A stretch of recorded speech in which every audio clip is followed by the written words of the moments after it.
Bonjour, je suis non loin de Benimantel pour parcourir le Sender de la Serra, 11 km et 450 mètres de dénivelé, commencé dans le brouillard et fini avec des belles vues. Les oiseaux chantent, c'est calme, il n'y a personne aux alentours, mais je fais une jolie rencontre. Je l'observe un peu et je finis par partir car j'ai l'impression que je lui fais peur.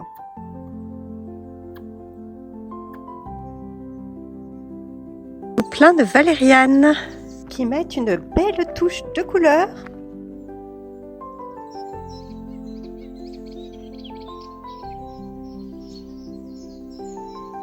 Le sentier n'est pas technique, il est large et offre, quand il n'y a pas de brouillard comme aujourd'hui, de belles vues sur les montagnes de part et d'autre du sentier.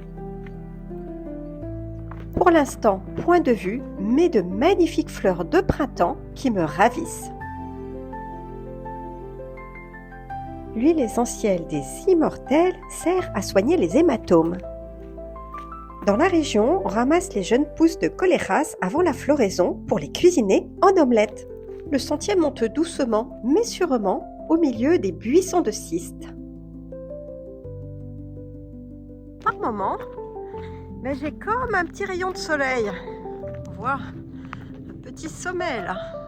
Bon, rayon de soleil, c'est peut-être beaucoup dire, mais de temps en temps, le brouillard se dissipe légèrement et j'ai une belle impression de luminosité tout d'un coup.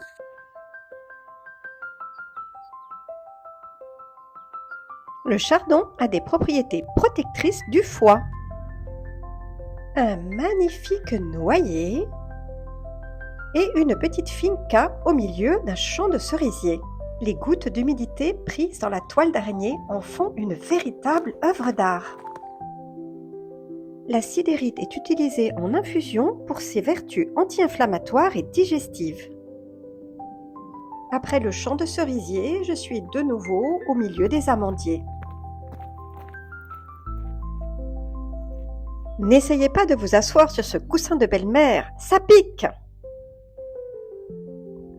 J'arrive bientôt au point culminant de la rando et tout à coup, les nuages se déchirent. C'est du calcaire, roche sédimentaire datant principalement du Crétacé et du Tertiaire. Elle est dure mais soluble et on voit toutes les cavités, les covetes, formées par le processus appelé karstification. D'abord, l'érosion chimique, l'eau de pluie, légèrement acide, dissout le carbonate de calcium de la roche, créant des fissures, puis des conduits, puis des grottes. Et ensuite, l'érosion mécanique termine le travail. Le gel et le dégel, ainsi que le vent, élargissent les ouvertures. La petite chapelle est fermée. Je goûte l'eau de la fontaine, très minérale, et c'est reparti. La vue s'est bien dégagée quand même. Quel plaisir de voir les montagnes environnantes en plus de toutes les belles fleurs.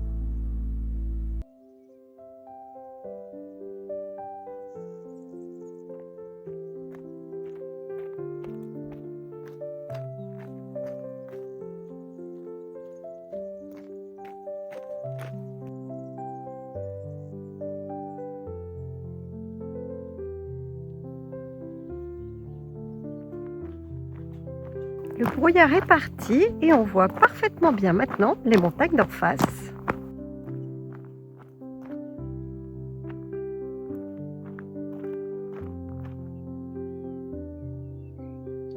Incroyable, un peu de ciel bleu. Belle vue sur Castel del Guadalest. Allez voir ma vidéo pour découvrir ce joli village et son château perché. Une majestueuse porte naturelle signe la sortie de la Sierra. Enfin, la sortie pas tout à fait parce qu'il reste quand même des belles vues en balcon, mais c'est la transition entre la montagne et la vallée. On a de nouveau une magnifique vue sur El Castel de Guadalest.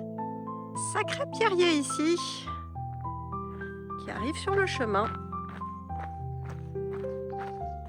Un puits de neige dont il reste juste le pied.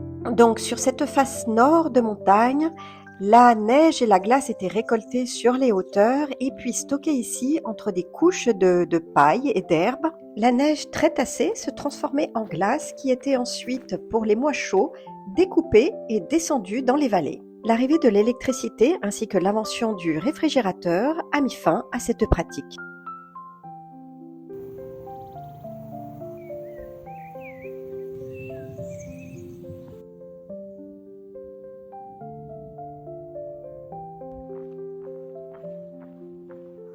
Et je descends avec les oliviers et la belle vue que je n'avais pas tout à l'heure.